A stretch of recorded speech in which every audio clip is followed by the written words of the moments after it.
Hey, welcome back to Undefined Therapy. Today, as you can tell by the title, I am back with my series where I'm interviewing Black people in the community. Now, if you're like new to this series or you're like, well, what's this series all about? Then definitely check the first episode. I'll leave a card in the video and I'll also leave a link down in the description box below. But in that video, I asked people, what are your thoughts on counseling? And if you did go to counseling, what was your experience like? And they just chimed in.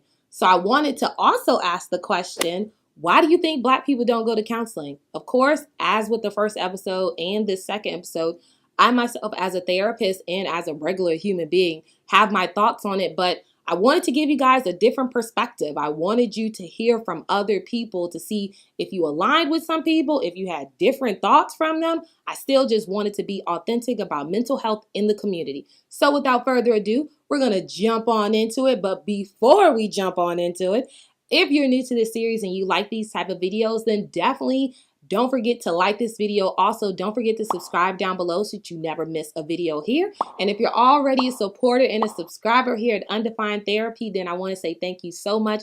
I really do appreciate it. Now, let's jump into these interviews. I think Black people don't go to counseling because I think it's a stereotype thing. They think it's early for white people or crazy people, and it's really not it. I would go to counseling. I'm Black. I would go to counseling if I was going through something. I actually went through something last year, a depression, really bad depression, and I didn't have really like nobody to talk to that understood me, so I went through counseling myself. And shout out to Miss Myra. She helped me get through a lot, seriously. But I think it's just a stereotype thing. The average African American have been on the traditional mindset that the person is crazy, in quotes, and therefore I don't want to be classified as crazy, so therefore I don't go to mental health counseling.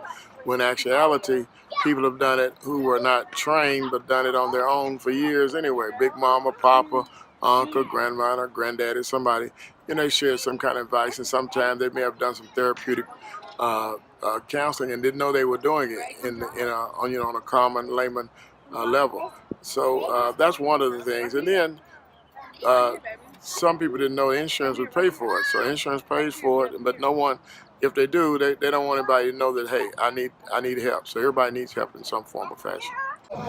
Predominantly because it was introduced in the white culture, and we do not trust the white culture as far as any other minority-based group is considered in America, because obviously the history has proven that they're not to be trusted.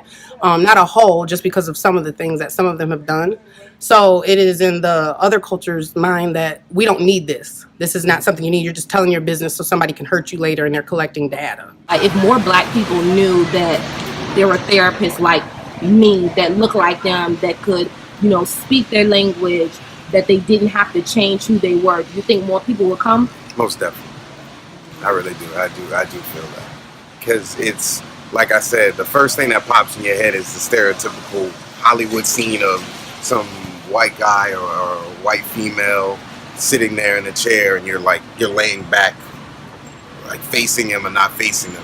I don't see it as like you're on the couch. Just, I guess, if it's somebody who's like more of your peer, it would feel like you're more talking to a person instead of being like, I don't know, analyzed too hard, or, you know what I mean? Like, it's kind of like when you get in trouble at school and they send you to the counselor and you're sitting there and you got to explain. And it's like, so why did you do that? Like you feel like, like you're in trouble or something like that.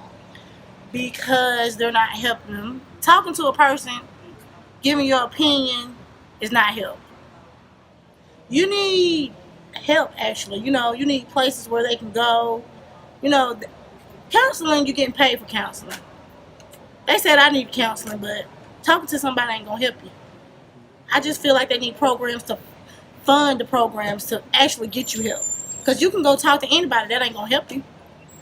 That's how I look at it.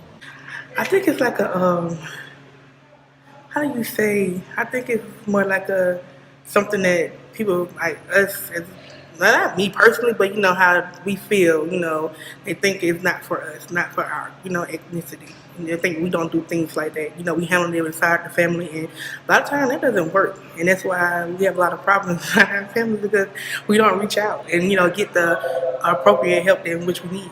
I think a lot of people in the Black community is maybe afraid some people are afraid of help. Some people are afraid of rejection, and some people just don't want to be helped. Mainly in the black community. When I hear about counseling, I think I'm going in front of a white person. I don't think yeah. Every time I hear the word counseling, I'm thinking, okay, I'm going in front of some white woman or a white man. I think that traditionally, black people feel that counseling equates as being weak. It equates as being unstable. It equates as being pseudo crazy. And so black people traditionally do not and have not gone to counseling as a result of that. I think that, those are misnomers. I think that those, thoughts and stigmas about counseling are very wrong. And we cripple ourselves. I think that it is part of the reason why we cannot advance in many areas. I mean, we are one of the most divided cultures of people. And I think a lot of that centers around us not having open dialogue and open discourse with one another and open discourse with ourselves about our own personal challenges, own personal feelings. How do I feel about me? We say we love ourselves, but a lot of the actions that we take don't demonstrate love. I could talk about diet. I could talk about, promiscuity. I could talk about so many things, that we engage in that would, fail in the face of saying that I actually love myself. So, as an African American man, in particular, I think it is important that we take that time to sort out our mental thoughts. And you need a professional to help you with that. And that professional can help you grow and develop and move in the direction for your life that you desire to go. I think it's a huge stigma attached to it. Not knowing where it stems from, but I know just in my family, I've had people that I've recommended that you need to talk to someone, whether it be a pastor, whether it be a professional, to help you deal with your problems. I think they just don't want to give other people that power, maybe. And the stigma that comes when you tell your family, I'm on these meds, or I went to talk to somebody about my divorce or about the death of a family member, the stigma that comes with it. It's that thing we call pride. You know what I'm saying? And trust. We don't trust anybody. We don't believe we can talk to anybody. When you go to spilling the beans, you go to talking to them, talking about personal conversation, they get eerie. They're ready to get back because they don't trust you. You know what I'm saying? And then some is embarrassed for what they did or whatever their problem is. They're embarrassed, And some of the people who not all, I've never been a counselor, I'll never go. But some people that call themselves a counselor, next thing you know, all their business is out in the street. If you look at some of the TV shows, the news, they thought they were sworn to secrecy, next thing you know, it's out there. So I think it's kind of taboo in the black community. I think we've kind of decided that it's for white people. I mean, there a lot of the mental health professionals that you would know about are white, and a lot of times you have to search for professionals that are of color. So I think that we kind of just think there is for white people, and also that, black people have always been very resilient. We're very strong, and it's thought that if you need help with like mental health issues, that's kind of a weakness. So I think people look at it as you're weak and you need some kind of a crutch. These type of issues are things that you should just be able to power through, or if you have faith, then you should just be able to pray through them and they should go away. It shouldn't be something that you need to talk to a health professional about or get any kind of medication for if it's not like a physical ailment. So that's just been my experience and what I hear from other people that I know. So. Good to know people, especially like yourself, because this is how you educate us and we educate ourselves, because we need it, because we don't know where we can go to get the resources. They keep it to themselves, and they shouldn't do that. We don't know as a people.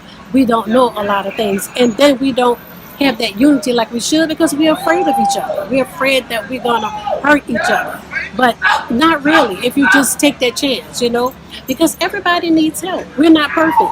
God didn't put us on this earth to be perfect. So we need to reach out and get help. So if we have to go out there and find the resources on our own, we should.